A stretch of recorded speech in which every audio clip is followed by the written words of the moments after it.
उत्तर प्रदेश की सरकार से पूछना चाहते हैं कि देश बाबा साहब अंबेडकर के संविधान से चलेगा या भाजपा आरएसएस के संविधान से चलेगा। जब कानपुर मेडिकल कॉलेज की प्रिंसिपल डॉक्टर चंदानी पर कार्रवाई नहीं किया जाना और डॉक्टर कफिल पर राजनीतिक रंजिश के कारण कार्रवाई किया जाना बेहद दुर्भाग्यपूर्ण है। जो जज राफेल का फाइल दबाता है, चौकीदार को जो चौकीदार चोर ही नहीं डकैत लुटेरा है उसको चोर नहीं कहने की बात कहता है, उस रंजन गोगोई को राज्यसभा के सदस्य भेजने की बात की जाती है। देश गीले चावल में शक्कर क्या मिला दी, कुछ लोग खीर समझ बैठे और देश की जनता ने भाजपा आरएसएस को सत्ता में कह दिया, अपने बाप की जागीर समझ बैठे।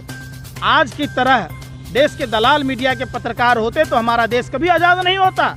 रजत शर्मा जैसे पत्रकार पद्म सम्मान लेने के लिए, नेहरू म्यूजियम में सदस्य बनने के लिए, अर्नब गोस्वामी जैसा 2 कौड़ी का लुच्चा लफंगा पत्रकार, राजीव शेखर भाजपा का सांसद बीपीएल के मालिक के साथ पार्टनर करके रिपब्लिक भारत चलाता है, तो क्या आपकी खबर दिखाएगा? भाजपा जानबूझकर एक साजिश के तहत, षड्यंत्र के तहत, ये गोवलकर की किताब में लिखा है 95% लोगों को गरीब बनाया जाए ताकि सत्ता में हमेशा बना रहेगा। ये देश की जनता को जबरदस्ती जाति धर्म और प्रांत के नाम पर बांटकर ये शासन सत्ता हथियाना चाहते हैं।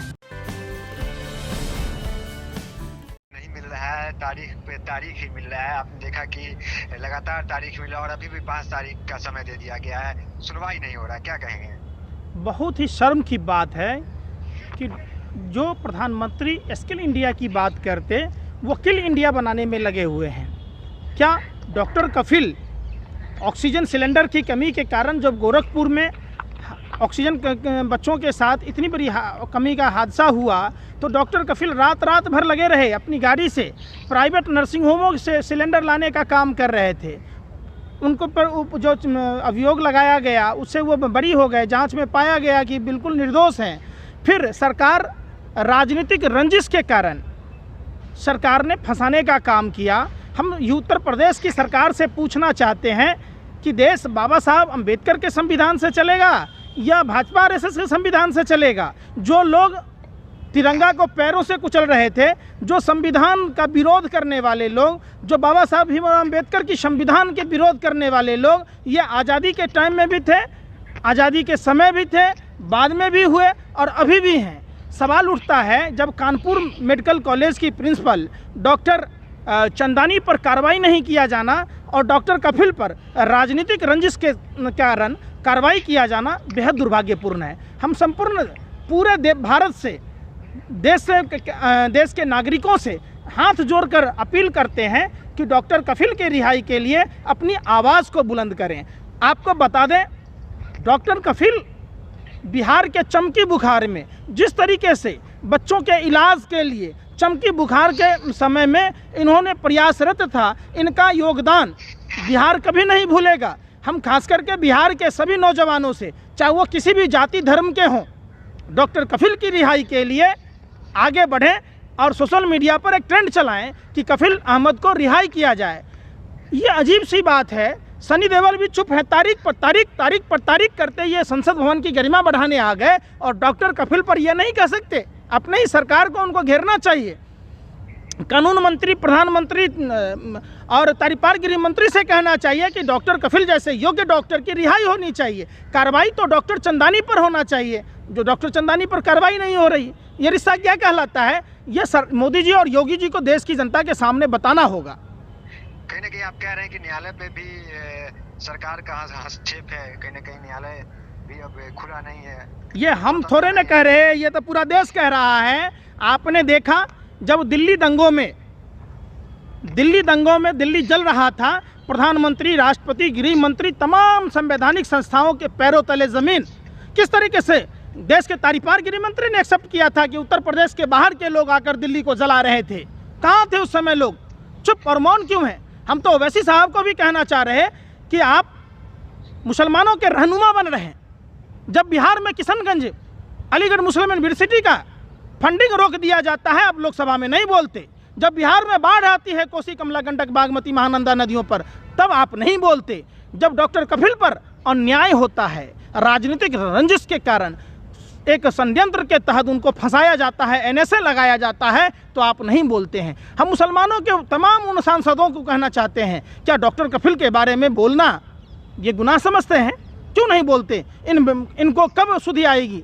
हम देश के प्रधानमंत्री से, कानून मंत्री से, राष्ट्रपति से और जजों से भी कहना चाहते हैं। देश ने देखा है भाजपा शासनकाल में जजों के ऊपर, जो जज राफेल का फाइल दबाता है, चौकीदार को चोर, जो चौकीदार चोर ही नहीं डकैत लुटेरा है, उसको चोर नहीं कहने की बात कहता है, उस रंजन गोगोई को राज्यसभा के सदस्य भेजने की बात की जाती है।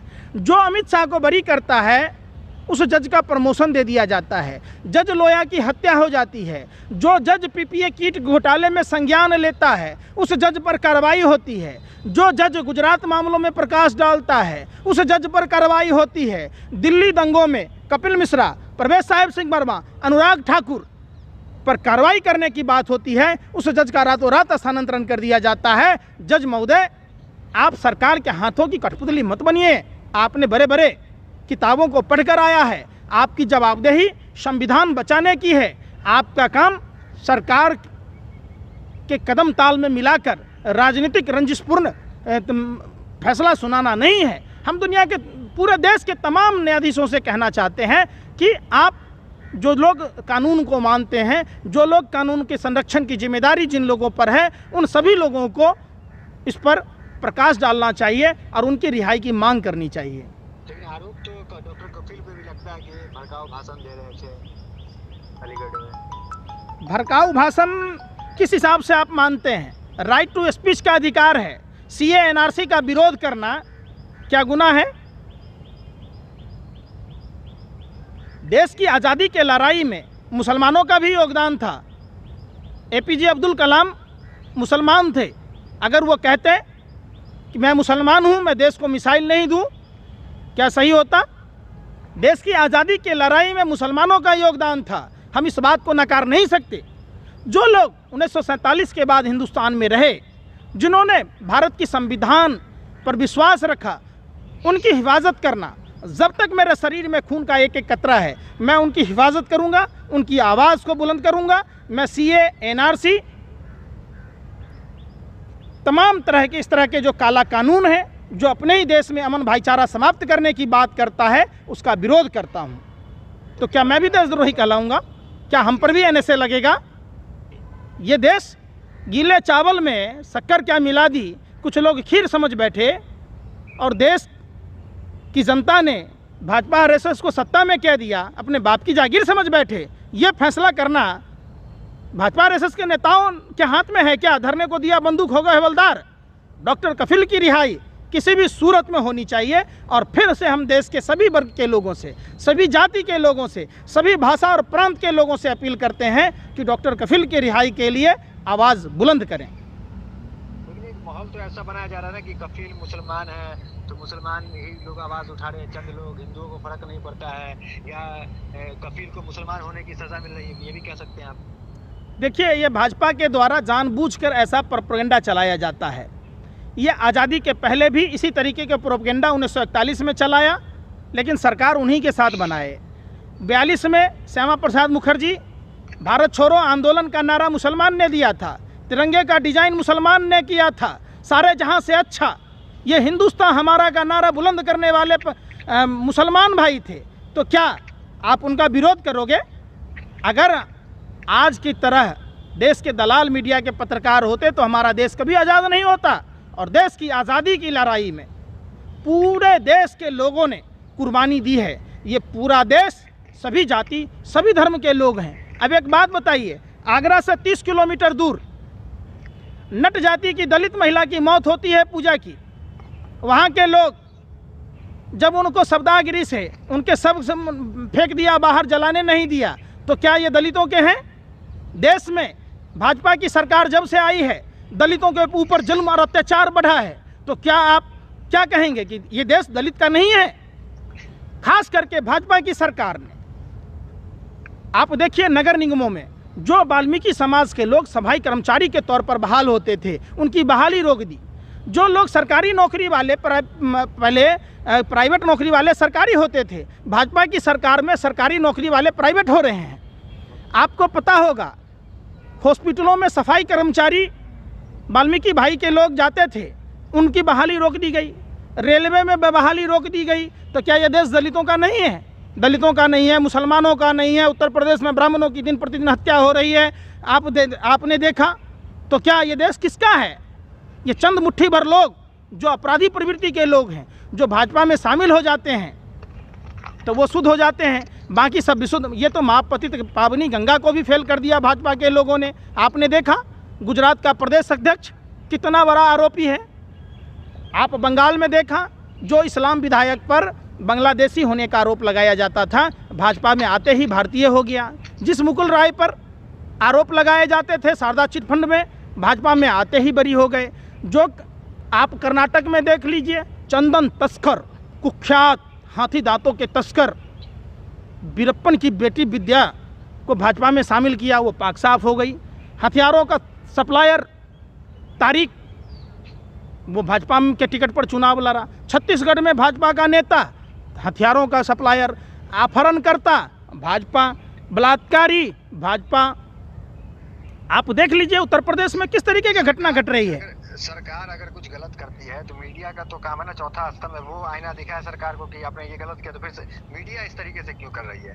एक बात बताइए, भाजपा का सांसद जी न्यूज़ का मालिक सुभाष चंद्रा भारत की बैंकों में डकैती डाला, भारत का लुटेरा 35,000 करोड़ रुपया लेके भाग गया, तो वो खबर आपकी दिखाएगा, जनता की दिखाएगा। रजत शर्मा जैसे पत्रकार पद्म सम्मान लेने के लिए, नेहरू म्यूजियम में सदस्य बनने के लिए, अर्नब गोस्वामी जैसा 2 कौड़ी का लुच्चा लफंगा पत्रकार, राजीव शेखर भाजपा का सांसद बीपीएल के मालिक के साथ पार्टनर करके रिपब्लिक भारत चलाता है, तो क्या आपकी खबर दिखाएगा? अंजना ओम कश्यप के पति को सीबीओ बनाया जाता है सीबीसी के विरोध के बावजूद, तो क्या आपका खबर दिखाएगा? देश ने देखा है नैनो चिप वाली एंटी श्वेता सिंह किस तरीके से सेना का अपमान कर रही थी, कह रही थी नोटों में चिप लगा हुआ है। अरे कहाँ है? ये देश ने देखा है किस तरीके से लोग, दुनिया के तमाम सेक्टर के लोग देश को गुमराह कर रहे। भाजपा आरएसएस के लोग सब मिलकर भारत की जनता को जानबूझकर डार्क में डालकर अंधकार में डाल रही है, और देश की तमाम संपत्तियां जो पूर्ववर्ती सरकारों ने बनाई उसको डुबोने का काम कर रही है। भाजपा जानबूझकर एक साजिश के तहत, षड्यंत्र के तहत, ये गोवलकर की किताब में लिखा है 95% लोगों को गरीब बनाया जाए ताकि सत्ता में हमेशा बना रहेगा। ये देश की जनता को जबरदस्ती जाति धर्म और प्रांत के नाम पर बांटकर ये शासन सत्ता हथियाना चाहते हैं। चलिए, धन्यवाद बातचीत के लिए।